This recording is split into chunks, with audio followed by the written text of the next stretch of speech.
They found these strong in his waffles. Maple syrup dripping from his fake roll. Who did he see when he... Everybody, welcome out to the Log Room Guys Craft Beer Show. It is Tuesday, April the 12th, 2022. Jersey Johnny coming at you with me as always. Well, as recently as always, is Mr. Matthew Potensky. What's up, Matt? I am not a samurai, but I am. You are not. You are not a samurai. Dave is once again on assignment. He's on his way to Italy. He'll be if you're a fan of the if you're watching this live and you're a fan of the Beer Samurai page that he has, make sure you check out something. He's probably about 6 o'clock in the morning tomorrow. He's going to be doing a live feed quickly from allegedly, I should say, from Schneiderweiss in Germany. So he's got a 5-hour layover, 6-hour layover in Germany. So he's going to be stopping there, pissing me off. But anyway, we'll post it on the on our Facebook too, so you can check that out. Before he starts cheating on beer with wine. Exactly. Yeah. Then he gets to Italy. He'll have a couple of beers, but then it's going to be all about wine at that point. So, but he will be next week's show. He'll actually be broadcasting live from a brewery in Italy. So that'll be interesting as well. So anyway. Cool. So anyway, how are you this evening, Mr. Potensky? Pretty good. I'm doing really well on April 12th, which is apparently National Licorice Day. It is National Licorice Day. Happy National Licorice Day to everybody. And also, hopefully not at the same time, but it is also it's also National Grilled Cheese Sandwich Day. Not Grilled Cheese Day. Grilled Cheese Sandwich Day. So, yeah, specifically get the sandwich in there too. You got to get it right. So anyway. Hopefully not eating those at the same time because that would kind of suck. But does not sound like a very good combo, but I'm sure someone will put it in a beer sometime soon. I'm sure it already has been in a beer. Well, I've had licorice tasting beers and I've had pretty cheesy beers too. So put them together and there you go. Anyway, Nice. I'm thirsty and we should bring in our guest before we actually pour our beer. So what do you think? Sounds good. That's good. Okay. Welcome to the show tonight, Mr. Doug Phillips. There he is. From, we can say it now, Wild Air Beerworks. There it is. Wild Air Beerworks.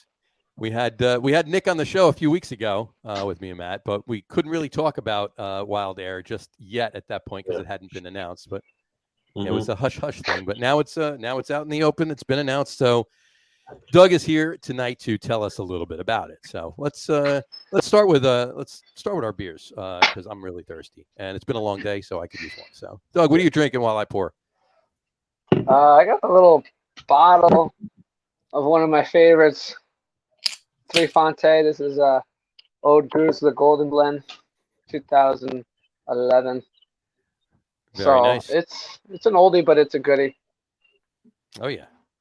That's there's nothing wrong with that beer, that's for sure. Pop her open. Yeah, pop her open and I love it. It's a good looking beer right here. That is a beautiful looking beer. What do you got there? So in honor of Dave, I am having an Italian style Pilsner, which is called Escusi. There you go. From Civil Society in South Florida. Escusi, nice. Very nice. Escusi. Italian Pilsner. In honor of Mr. Samurai, who's on his way to Italy. And actually, I believe he was at Civil Society a few months ago on his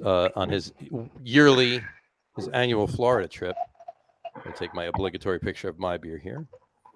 And my beer tonight, in honor of Last Wave, because Last Wave is the parent company, if you will, of Wild Air Beerworks. I'm drinking a State of Stoke, Last Wave's Kolsch. So, nice. Go. Gentlemen. So yeah, cheers, gentlemen. Cheers. Cheers. There you go. Clink. There you go. Nice. Very nice. Very nice. All right. So let's get this show on the road, so to speak. Doug, we're going to start off by asking you the question we ask everybody. What was the first that you can remember? What was the first craft beer you ever had? The first craft beer was probably Sierra Nevada. Hell yeah. Yeah. It's a good solid one. Absolutely. Like legally? Yeah, that was probably the first. Legally? We don't mind about that. we don't mind. I mean, hey, it's what it is. Yeah, you're Yeah. illegal now, so if you tasted Mhm. something before you were 21, what does it matter? But in any event, But it was most legal in everybody. the country, so it was. Well, this is true. This is true. That's always fair. Yeah. Cool. What first got you in other than drinking the Sierra Nevada or any other beers you drank? What first got you into the industry? What first made you say to yourself, you know what, this is for me. I really want to brew. When I was up in Vermont, I went to school, a small little state school there, Mhm. and got into big beer scene there. And when I graduated, Carton had just opened up, Mhm. and I was working locally around there. And obviously, I think I was drinking Switchback at the time in Vermont, which was a great beer. Sure. Still is. I don't know if you guys like Switchback, but still solid beer in my opinion. I've been to Switchback a couple times. Yeah, it's definitely solid beer. Yeah. So, crushing Switchbacks, I was like, oh man, like how do I cut a third of my spending out? but but seriously, yeah. I mean, I obviously, like I that. love craft beer. But yeah, I love craft beer. It's like big part of my life. So Sure. basically, when I was up in Vermont, that's really opened my eyes. That was, I think when I was drinking the Rainbow Trout was like one of my favorites, and that was, I think Sean Hill was brewing there at the time. Mhm. But yeah, that was a really good beer in my opinion too back then. Nice. Yeah, it definitely is. That's for sure. All right. Well, you know what? Let's go on from there. What was your, clearly, let's just jump right into what was your first actual job in the industry? You kind of foreshadowed it there. Oh, okay, yeah, I did that. Yeah, so Carton was the first professional job. That was about four years or so, and did a lot of that was 2011, and that was a lot of fun. Good times. Obviously you guys know Augie. Um, Sure. Industry was growing, very young at the time, so learned a Yeah, lot. Augie opened up. There was what 9, 10 breweries in New Jersey now. Yeah, Upwards of 140 now. Yeah. So yeah. It's awesome. No, I'm all for it. It's absolutely. definitely, we have tons of people in the state, big demographic. Hmm. No reason why more breweries can't open up. So That's for sure. I'm all for That's it. for sure. As am I, and I'm sure Matt will concur as well. So plain and simple. Yep. There you go. So you brewed a carton for about 4 years. Yeah, and those I'll concur with you as well. That was definitely some fun times there while you were there, and still is up there. Yeah. But while you were Oh there, yeah, for sure. it was a blast. And then you moved on from there, and went to. Yeah, went up north to Demented. Mm-hmm. What was that? Yeah, you brewed at Demented for a bit. Yeah. Yeah, I was up there for and then left there, and then I did my contract brewing under Fresh Flavors for a bit. Mm-hmm. COVID kind of put a stamp on that for me for a bit, so it was a little tricky during COVID times. All the I was mostly draft then, so I didn't do anything in bottles or packaging. Right. So that was, once that kind of happened, I was like, it kind of changed everything. The laws kept changing, so Yep. it was pretty tricky times. And then obviously the last wave guys, they came and approached me about a month ago or a month and a half ago, and I was kind of blown away that they were able to secure that spot from Steven, but Mm-hmm. they closed the Yeah, deal, and it was a shame that had to happen that way. But more power to yeah, no, I know. what's going to go in there, what's going to happen in there, though, what you're doing. So, yeah, Matt, you were going to say something. So let's back up for just a little bit. So obviously, Carton and Demented were kind of more generalist. You were brewing a lot of different styles, things like that. Talk a little bit about like what was the goal of Fresh Flavors, or what was the focus? Again, and this was your baby, so like again, it speaks to like what you like to brew. Yeah, it's I was making kind of very approachable beers, sours, and I was doing some nice pale ales. I had some barrel aged stuff, similar to what we're going to be doing out Wild there. So I'm kind of excited to be able to do that full time and commit myself there. Sure. Yeah. Yeah, I mean, it's pretty cool. It's like I kind of, it's like, you know, a key and a lock. It's like you guys fit together so well because they want to do exactly what's like right in your wheelhouse, basically. Yeah, they want to do some sours, they want to do lagers and some, you know, pale ales and some very approachable beers, and cool ship is in the works, so I'm excited about that. Very Bert nice. was talking about that the other day. Yeah, I'm pumped. I know they're getting the fooder, so the fooder is going to be coming in. So there'll be some like a big, either whether, you know, you do like a Solero or something. We're not sure yet what we want to do yet, but we'll be doing like a consistent like house sour and then like a house culture,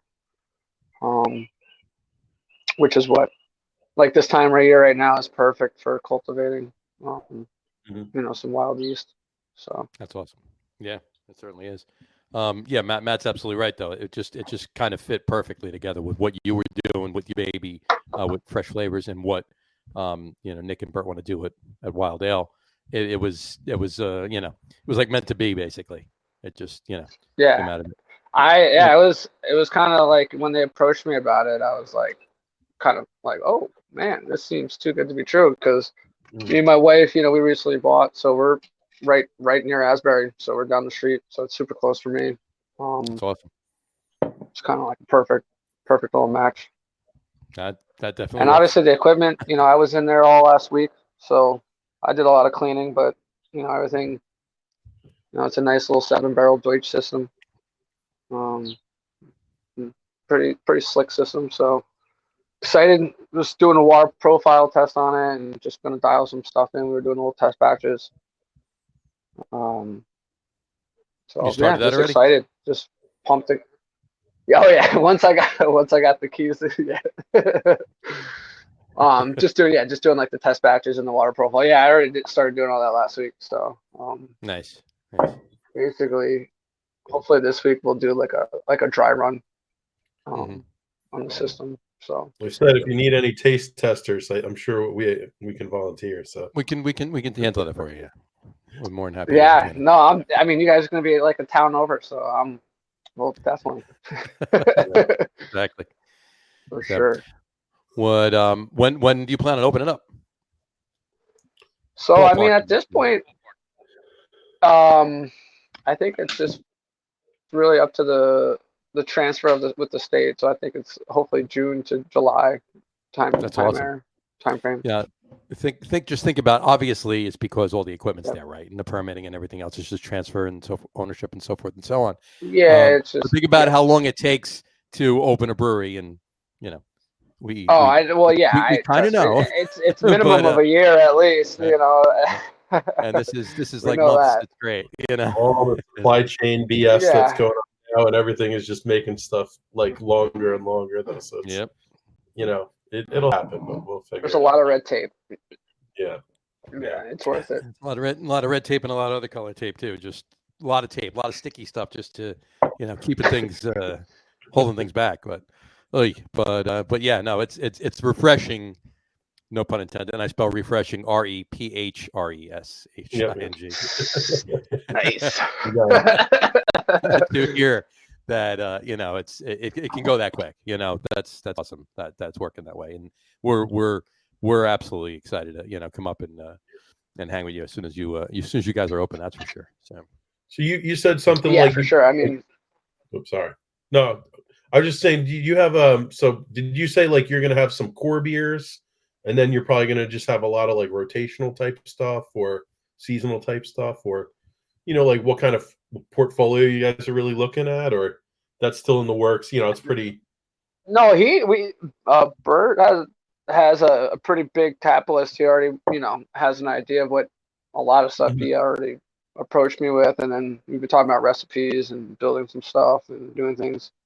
Nice. But yeah, I mean, there's like 16 taps, I think, or something there right now. So I know we want to like tap system. Yeah, so I know like we want to. I'm a big fan of like slow pours. obviously, especially for the lagers. As are we. So we might change out some. Yeah. Yeah.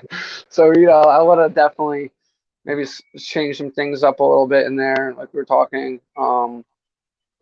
But yeah, it's we're gonna be doing a lot of seasonal stuff. I know a lot of like more tasting room focused. Um, and then we'll be doing bottling and canning too, even so. Nice. We'll be doing a little variety of everything. Whether if it's like we'll do a traditional flagship beer. I mean, I'm actually not too sure. Is there going to be any crossover from last wave, or are you guys keeping it completely separate? Like there's one's not going to affect the other, or for the matter of Wild Ales infect the other. So. No, I mean, like for like what they want to do there, no, it's like a totally different approach. Two separate animals. One's not going to have. One's not just the influence or it, but just like crossovers. I mean, is there going to be any? Is there going to be any reference to Wild Ale by Last Wave, or hey, at Last Wave go over to Wild Ale and that kind of a thing? Is there going to be like a mini little marriage kind of thing there, or is it? I'm sure there'll be some cross marketing, Right. So that's my point. Yeah. So I don't know. I mean, I don't know. I'm sure they'll be doing some cross promoting, if that's what you mean, or doing some events. But I'm pretty sure there's keeping it separate in a sense of like not being brewed by someone, or if that's what you mean. Right. Like they'll be brewed by Wild Air. You know what I mean? No, not anything like that. No, I just meant like cross promotion. If they're maybe a couple of like in-house collabs kind of thing. Like if Bert comes up and brews with you, it's a Last Wave Wild Air collab kind of thing. Yeah. Yeah, I mean it's Bert's company, so it's he can slap when it whatever comes name down to it, he can do whatever he wants. Yeah, right? Exactly. He can put his name on it. That's. But yeah, no, I'm pumped to start making like a bunch of cool strains that I've been playing around with, and I know that I like, and just building like a nice good saison culture. Cool. So. And I'm assuming that you guys are probably going to do some longer term projects, with leaving stuff in barrels for a while and things. Yeah, like no, that. That's exactly right. We'll be we're getting that foeder. We're going to be doing some barrels. I'm a big fan of punch-ins, obviously, just because you get a little more volume and less oxygen, but you still get the wood and it's not as crazy big. Nice. But yeah, we'll be doing definitely some long-term stuff. I doubt we'll be making anything like crazy big AVB beers, but I'm always open to anything. I can, from my past, I can brew basically almost anything. That's awesome. And that's what we're excited about, is to explore the new stuff, like things that we haven't like been able to do, or people explore as much. So I got a bunch of cool ideas and traditional brew methods and some ways we can do things, and just having fun with it too. So local ingredients, or like New Jersey products, fruits, or things, or yeah. Mm-hmm. Yeah, I mean, I'm sure you guys know Rabbit Hill and like some other places. Sure. Local maltsters and using New Jersey hops, and you guys know the Fur Farm folks. Of course. Yeah, people like that. So very cool. How big a food are you guys getting? I think he was debating still which one to get, but I think we're probably going to get the 15 barrel. Gotcha. So we have a 7 barrel system, so we'll probably like a double brew into it. Yeah. Double into it. Yeah. Gotcha. Cool. Mm-hmm. That's awesome. Yeah, I love. Yeah, you don't have to convince me about using a foeder. That's for sure. Foeder be right, it's exactly. You gotta love them. That's for sure. So. Cool. So how how should I say this? How much do you want to actually, how can I say this? Like, do you want to focus more on, obviously, I know, it's obviously you have to brew it, and they want to dictate, and it's a collaborative thing, I'm sure. But would you kind of, are you going to kind of lean more towards wild ales, or more towards some more approachable pale ales and and lagers in that, or kind of a 50-50 kind of split? Oh, that's a good question. Why I asked it. That's very good. Obviously, we all know what kind of sells. The hops obviously sell. Sure. There's no debate in that. I mean, I'm sure you guys know that. But we'll see. I mean, I know we'll obviously be keeping the lagers and like pale, like maybe like a nice good pale ale, like a Brett pale ale, something like that on Nice. tap. You know, maybe as like a flagship per se, or something seasonal like quarterly or something like that per se. Nice But little Brett Pale Ale is always a nice thing. Yeah. yeah. Oh yeah. That's definitely one of the first things I want to do. You got to have that pumpkin spice Yeah, nice sour. solid Brett pale ale is always good. Yeah, the pumpkin spice sour Brett Pale Ale lager. Wait, say that one more time. I said, you got to have that pumpkin spice sour in the fall, right? Oh yeah. So it's gonna eat the corn of the like the peppercorn, and like the Brett will actually eat it and dry it out. It won't have any spice left. No spice whatsoever. Just pumpkin meat and the Brett will eat all the pumpkin. It'll eat all the pumpkin. Nice. No, I don't think we're gonna. That's the way to do it. I hope we don't make a pumpkin beer. Yeah, like probably like a lot of like dry hops, light sours, and things like that. So not really true IPAs, but yeah, very yeah. I mean, I'm open for everything, but like nice, delicate, light, effervescent beers that are just very approachable, but still very balanced, and I like you can that. drink them. I love my sours. Obviously, it's like some people are like, oh, I can only have like a half a glass. I don't want to really pump out the slushies. So I don't want to per se do. Yeah, something told me there wasn't going to be a slushy machine on your counter. So we were joking a bit with Bert, like, and Nick the other day. We're like, like we want to change our slogan to like beer flavored beer. It's the new thing. Tastes beer. No, tastes like beer. I know. Yeah. It's gotten crazy. Yeah. But, well, that's. Sure. I mean, I'm glad that you guys are going to do more of like the traditional, in a sense, effervescent, like light, easy drinking stuff. I'm thinking Suarez, stuff like that, and not like crazy, fruit puree sours. That are. Yeah. I would prefer not to use lactose personally. I mean, I know people love them. I mean, I wouldn't say that they don't make some good beers, but I try to stay away from. Yeah, I mean, there's non-fermentable foods. There's enough lactose out there, and it has its place, and that's fine. There's nothing wrong with it, but there's exactly. I mean, I don't think there's anything wrong with that. I'm just not. Absolutely. I'm not a fan per se. Gotcha. Sweet peat and heat. That's what I try to stay away from. Can you get like other grain? What kind of grains can you get from Rabbit Hill though? Can you get like some weird like oddball stuff like spelt or things like that, or like you plan to do anything like that? Like do little kind of different. Rustic... Yeah, no, I definitely would. I want to use more like even like like natural like using the natural foliage and all the stuff you can. Yeah, there's like tons of stuff you can use. When I just came back from Alaska a couple weeks ago, I got this nice book. It's like brewing with like wild foliage, and it's like just all these things you wouldn't expect that you can like use and cook with, and that was a big thing that Augie always did, was like always using food, so it's always a good way to like extend, that kind of aspect in the beer. Sure. So I'm always looking at like cool ways to incorporate wild things and stuff like that.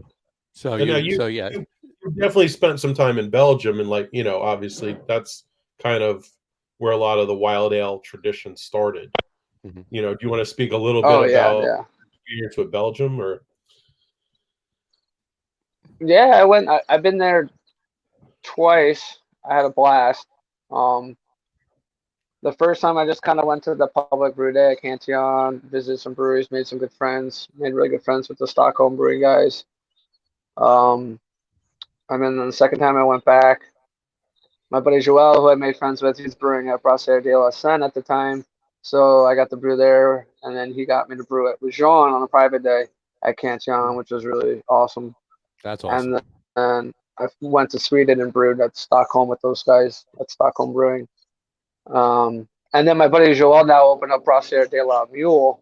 It's a brewery in Brussels. So if anybody's gone to, I think Tom I just saw from up, Tom is going to Belgium.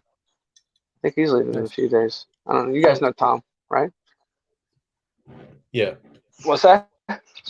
Yeah. So I was going to say here's we're going to pose a similar question to that first one.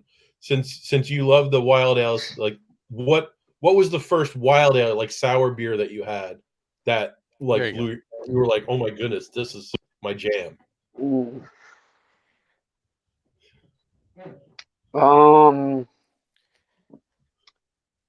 I want to say it's either Cantillon or Tres Fontaine. It's when you could just buy them on the shelves back in the day. It was so nice. So it was easy to get. What shelves were you shopping? Oh, they were around. You'd be surprised. Oh wow, that's crazy. Like 2008. So that was the first. So that was the first. Those were the first wild ales you remember having? That turned you on to wild ales? I mean, that was like, yeah, that or probably Russian River when I was in California. Sure. I spent a lot of time out in Squaw Valley, There you go. so I probably had some stuff from them. But yeah, I mean, because when I was in Vermont, it was like you could get there was Cantillon all around at that time. It was easy to get. Nice. So, that's cool. Very nice. Like when I was there in I'm college. I'm gonna open my second beer, which is another lager, but it's OEC, and it's a Cool Ship lager. Oh. Which I thought was I love OEC. They're awesome. Yeah. Yeah, they got a great setup. There you go. And as he does that, I love how they. What's that? No, go ahead. You love how they. No, I just said how much I love them. They're like they got like an amazing garden, like indoor everything. It's like greenhouse. It's like it's pretty wild what they're doing over there. And then obviously, they had like barrels underground, like they were doing when I was there. I was like, oh man. It says Cool Shipped and Open Fermented. Like in the dirt, like Cool Shipped, yeah. Cool Shipped and they got that little like it looks like a sink, like a tub almost, like a big like it's not like a traditional Cool Ship where it says like wide, but it's like a room. It's really cool. And then they open ferment. I was gonna say it's both a Cool Ship and open fermentation. yeah, and then they open ferment, which is awesome. I mean, it's probably top cropping like crazy. There you go. Yeah. I'll open my second beer too. I kept it local. Bradley Brew Project. I'm having their premium. That's an ESB. Nice. Yeah, they're cool. I was just over there a few weeks ago. Yeah. But I think that Cool Ship beer is also a decent segue into top threes. I believe you are right. I was just about to do that as I finished pouring this beer. Of course, I got to take the obligatory picture. So, I got to check in on tap later. So. Pardon me while I. So this is you can see it's a color beer. Kind of got a little bit of haze to it. It's nice. It's a good looking beer. Nice. And this is the CSB. It's got a nice color to it. Pretty tasty. So, cheers. Cheers. Cheers. Oh, it's nice. Very tasty. All right. So on that note, you mentioned before, between the Cool Ship and Wild Ales and everything he did over in Belgium and the Cantillons and everything else, we figured for our top three this week with Doug on the show, we would do top three favorite wild ales. Top three favorite wild ales. And of course, next week when Dave's on the show, we'll just ask him what his three are because, if he weren't on his way to Italy, he'll have like seven though. He'll have seven. Yeah, he'll have seven. I have There's so many. It's not even fair. These honorable mentions. It's like, no, He's dude, got like stick to he throws it for his top 3. He throws in 5 honorable mentions, so he's got an 8. You know, Yeah, it's like I'm just gonna throw in brewery names. Like, there you go. So, all right, Doug, why don't you kick us off? Give us your top 3 wild ales, favorite wild ales. like American wild ale, or was this Anything. like, whatever you want, man. Whatever you want. Whatever. I mean, I'm a big fan of Three Fonte, and then Canton, obviously, and then What's your favorite Cantillon beer? Just out of curiosity. Favorite ever? Yeah. Ooh. I'll just put you on. We tasted some stuff when that day. It was amazing. Brew day. We was just pulling nails. We were like, it was crazy. Yeah, that's a whole level there. I'm gonna say my favorite actually though was Joel came for my wedding from Belgium, and he brought not a Magnum. It's the bigger bottle. I don't know if you're familiar, but he brought a Magnum too of Cantillon, but he brought the even bigger one. Jesus. I don't know. It's a champagne name. Yeah, it's what's it called? Jeribal? What's it called? A Jeribal or whatever. I'm so bad. Can't remember. Yeah. Yeah, it's a Jeribal. Jeribal. There we go. God, blame it on something else. But yeah, that's probably my favorite, and that was just like the goose. Just the classic goose is so good. But yeah, gotcha. I love the goose. And you have a third, or you want to stick with those 2? I mean, the third, we'll go with Three Fontaine and Cantillon. Say you want to throw in another. I mean, obviously, I love Hill Farmstead beers.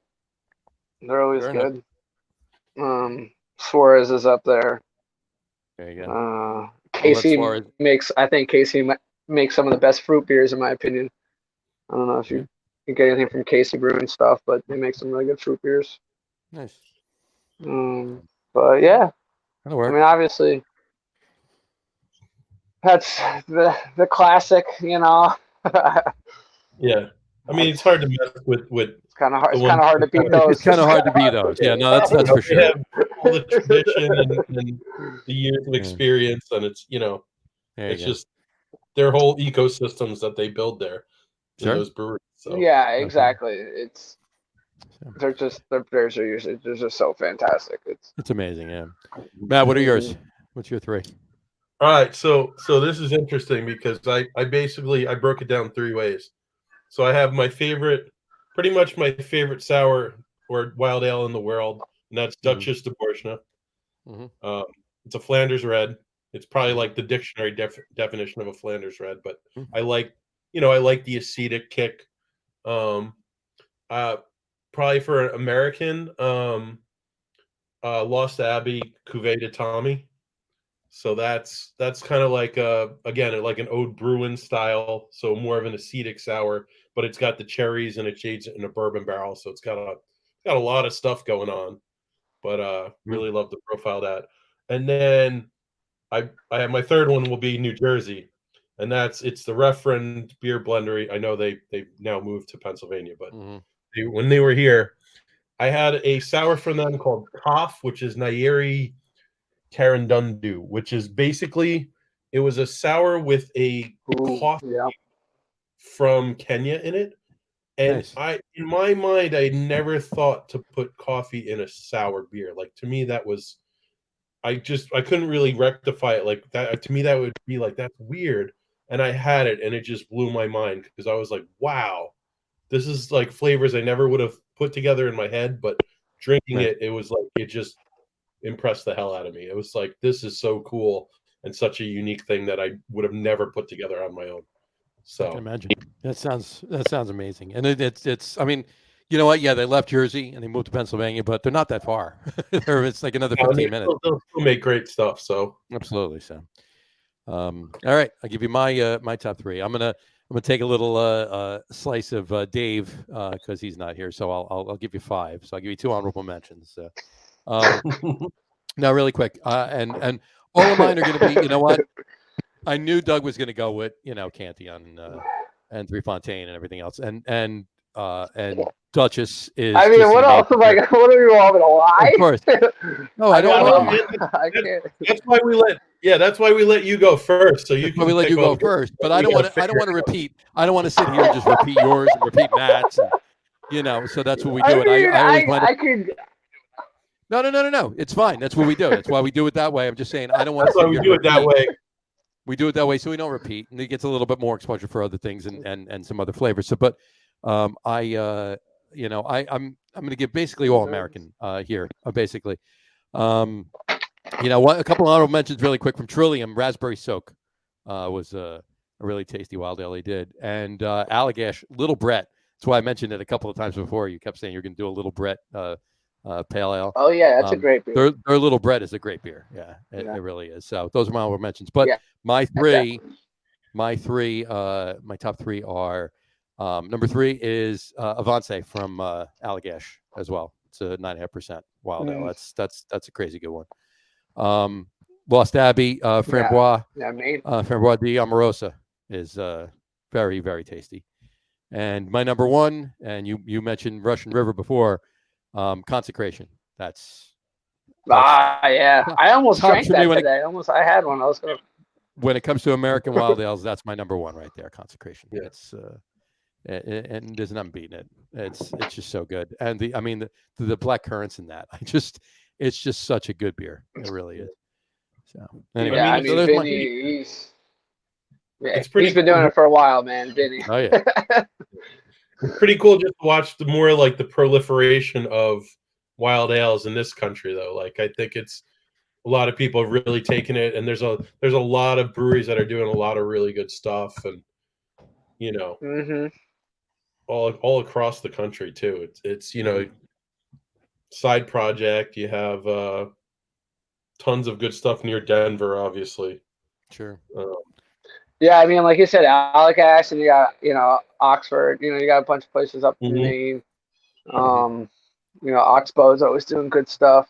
Oh, Oxbow. I can't believe none of us had any Oxbow on here on these lists. Well, I actually I was going to say that. I mean, Oxbow is great. I love Oxbow. I mean, it's just, but yeah, there's tons of good stuff coming out of America. Yeah, I know. So we did a sour thing. Yeah. It wasn't wild ales, but it was something or whatever. And we had, or no, it was when we did. And you were on. We did our favorite Maine breweries or whatever, and Portland or whatever. And I had Oxbow on there, so I wanted to. And of course, Allagash was on there as well. But we've had Allagash on the show, so throw them a little. I mean, Uncle Ebenezer's Pub or whatever. That's like the best fucking bar ever. Yeah. How you guys been? And Navarre Res, another good one. Navarre Res up in Portland. Yeah, the Res is good. Yeah. The food's fantastic. Oh yeah, it's crazy good. Cool. We're just up there last August. Samurai and I. Matt was not there. Yeah. Oh. You were in Florida. You were in Florida. Up there like the year before that, though. So you were in Florida diving while we were in Portland drinking. So. Diving and drinking, pretty much my game. Diving and drinking, exactly. So. Wait, I only did it at the same time. Not at the same time. You gotta have a bad time. Exactly. So I just wanted to bring one thing up too. Matt mentioned it before. You mentioned it before. You like using food and elements in beer and everything else, and that's amazing to me because you worked at Carton. So. No, I mean it makes sense. I mean, of course, it's just it's what you eat. They go hand in hand. So it's absolutely 100%. People have been doing it for thousands of years. Absolutely. Yep.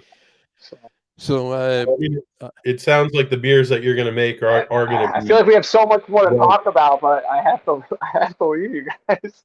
I know. Here, let's throw up before you sign off, though. Let's throw up. This is the logo. There you go. Wild. I like that. There we go. There you go. Yeah. APNJ. There you go. Nice. Yeah. So.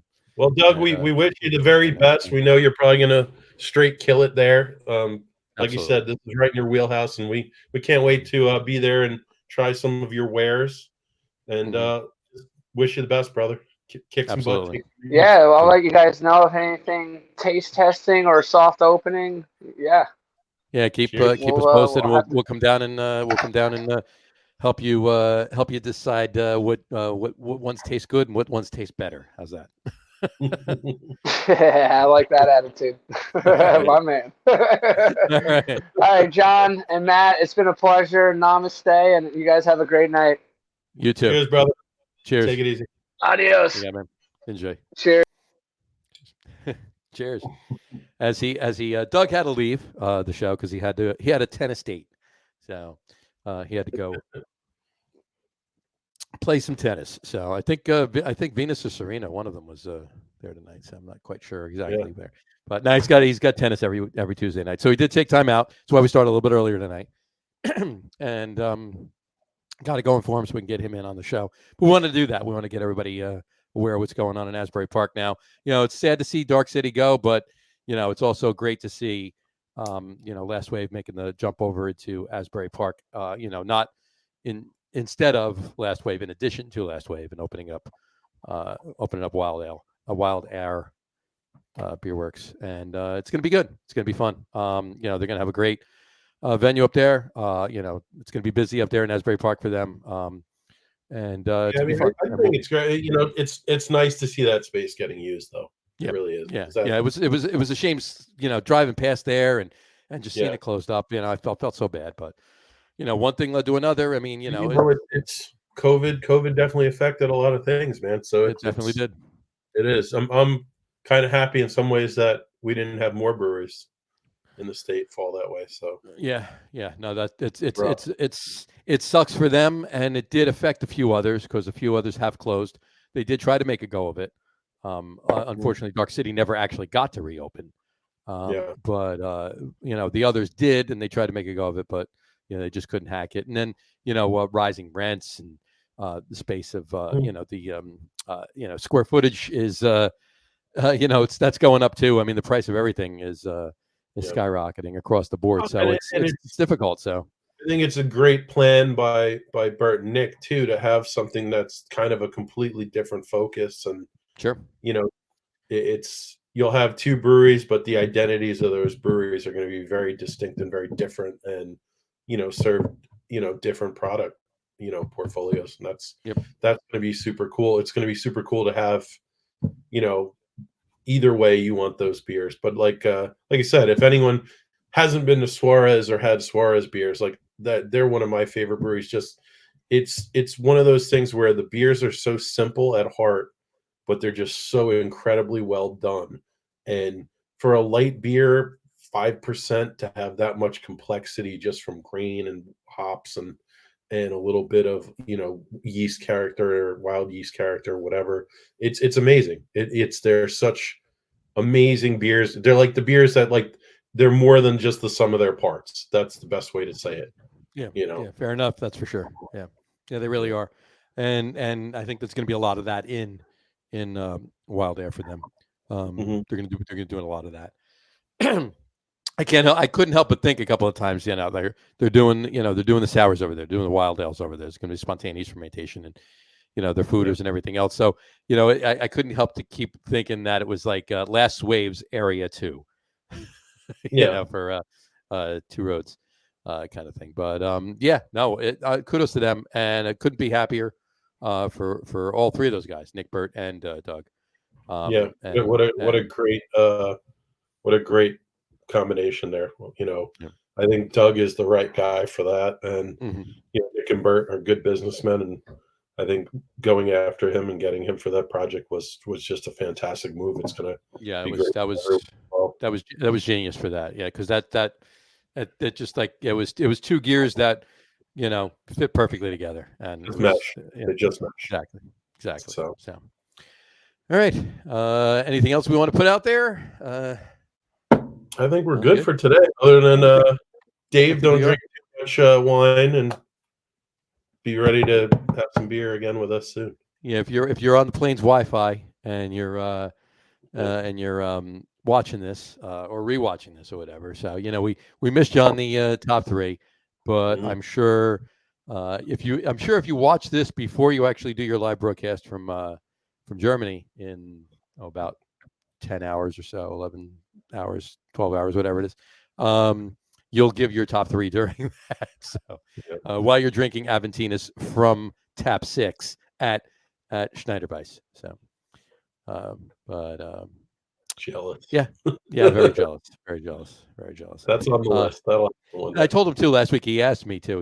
He says if we wind up running out of time or get stuck or the plane's late or delayed or we can't get the transfer and we can't get over there and we don't go, he says, as jealous as you are you going to be happy that I don't get there? I says, absolutely not.